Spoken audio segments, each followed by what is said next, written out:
ন্যায় প্ৰদানৰ দাবীত আমি এইদৰে আচলতে ৰাজপথলৈ আহিব লগা হৈছে। আমি এইদৰে বিক্ষোভ কাৰ্যসূচী ৰূপায়ণ কৰিবলগীয়া হৈছে। এইটো হৈছে এক দুৰ্ভাগ্যজনক ঘটনা। আমাৰ প্ৰাণৰ শিল্পী জুবিন গাৰ্গ ডাঙৰীয়া আজি মৃত্যুৰ পৰা প্ৰায় 25 দিন সম্পন্ন হৈছে। এই পৰ্যন্ত চৰকাৰে কোনো বিশেষ ধৰণৰ গুৰুত্ব প্ৰদান কৰা দেখা নাই। আমি এই প্ৰতিবাদথলীৰ পৰা আমি চৰকাৰলৈ দাবী জনাইছোঁ যে এই জুবিন গাৰ্গৰ মৃত্যুৰ যি এই ঘটনা, এই ঘটনাৰ পানী নহঁকা ধৰণৰ উচিত তদন্ত হওক। আমি তাৰ বাবে আমি চৰকাৰলৈ আমি এই প্ৰতিবাদথলীৰ পৰা দাবী জনাইছোঁ। আৰু ইয়াৰ লগে লগে ক'ব লাগিব যে যি ছিংগাপুৰত যিসকল ব্যক্তি জুবিন গাৰ্গৰ লগত আছিল, প্ৰতিগৰাকী ব্যক্তি ছিংগাপুৰৰ ব্যক্তিসকলকো এই যি তদন্তৰ আওতালৈ আনি তেখেতসকলৰ ষ্টেটমেণ্ট ল'বৰ বাবে আমি চৰকাৰলৈ দাবী জনাইছোঁ। ইয়াৰ লগে লগে ক'ব লাগিব যে চৰকাৰখনে যিহেতু যি লেহেমীয়া গতিৰে যি এই তদন্ত আগবঢ়াইছে, এই লেহেমীয়া গতি অতি ক্ষিপ্ৰভাৱে এই যি তদন্ত আগবঢ়াই পানী নহঁকা ধৰণে এই তদন্ত আগবঢ়াই জুবিন গাৰ্গ ডাঙৰীয়াক ন্যায় প্ৰদান কৰিবলৈ আমি এই প্ৰতিবাদথলীৰ পৰা দাবী জনাইছোঁ। আহ্বানত আমি সদৌ লখিমপুৰ জিলা ছাত্ৰ সন্থাই আজি প্ৰাণৰ শিল্পী জুবিন গাৰ্গৰ ন্যায়ৰ দাবীত আমি প্ৰতিবাদী অৱস্থান ধৰ্মঘট কাৰ্যসূচী ৰূপায়ণ কৰিবলগীয়া হৈছে। অতি দুৰ্ভাগ্যজনক কথা যে এইখন অসমত প্ৰাণৰ শিল্পী জুবিন গাৰ্গৰ ন্যায়ৰ বাবে আমি আজি প্ৰতিবাদ কৰিবলগীয়া হৈছে। চৰকাৰ প্ৰশাসন সম্পূৰ্ণৰূপে ব্যৰ্থ হৈছে। এই জুবিন গাৰ্গ নামৰ যিগৰাকী সত্তা, অসমীয়া খিলঞ্জীয়া ৰাইজৰ তেখেতে প্ৰতিটো মুহূৰ্ততে নেতৃত্ব দি আহিছিলে। প্ৰতিটো সমস্যাত তেখেতে অসমীয়া খিলঞ্জীয়া ৰাইজৰ লগত থাকি তেখেতে আগবাঢ়িছিলে। এইগৰাকী শিল্পীক ষড়যন্ত্ৰমূলকভাৱে ছিংগাপুৰত দুখীসকলক কঠোৰ শাস্তি দিব লাগে। ছিংগাপুৰত যিসকলে ইয়তত জুবিন গাৰ্গক লৈ গৈ মৃত্যুৰ মুখলৈ ঠেলি দিলে, তেওঁলোকে ইয়তত বহি হাঁহি খিকিন্দালি কৰি থাকিলে।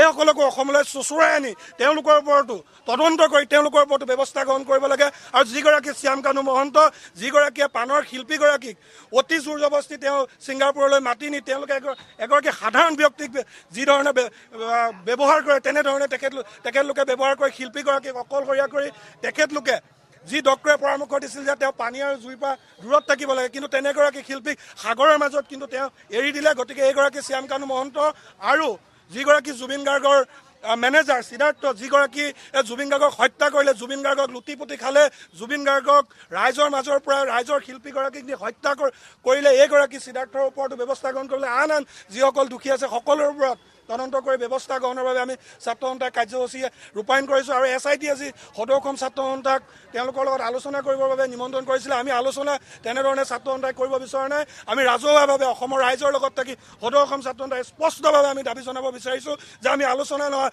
আমাক সমাধান লাগে, ন্যায় লাগে, কথা স্পষ্ট। গতিকে এই প্ৰতিবাদ কাৰ্যসূচী আৰম্ভ হৈছে। এই প্ৰতিবাদী কাৰ্যসূচী যেতিয়ালৈকে আমি ন্যায় নাপাম তেতিয়ালৈকে এই কাৰ্যসূচী অব্যাহত থাকিব।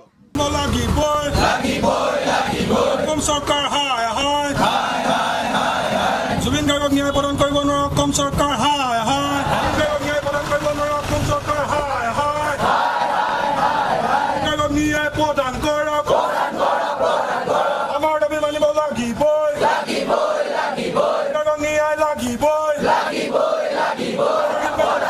জুবিন গাৰ্গক ন্যায় প্ৰদান কৰিব নোৱাৰা অসম চৰকাৰ হায় হায়, গাৰ্গক ন্যায় প্ৰদান কৰিব নোৱাৰা অসম চৰকাৰ হুঁচিয়াৰ, জুবিন গাৰ্গক ন্যায় প্ৰদান কৰিব নোৱাৰা অসম চৰকাৰ go back, জুবিন গাৰ্গক ন্যায় প্ৰদান কৰিব নোৱাৰা অসম চৰকাৰ go back, জুবিন গাৰ্গক ন্যায় প্ৰদান কৰিব নোৱাৰা অসম চৰকাৰ go back, we want justice, we want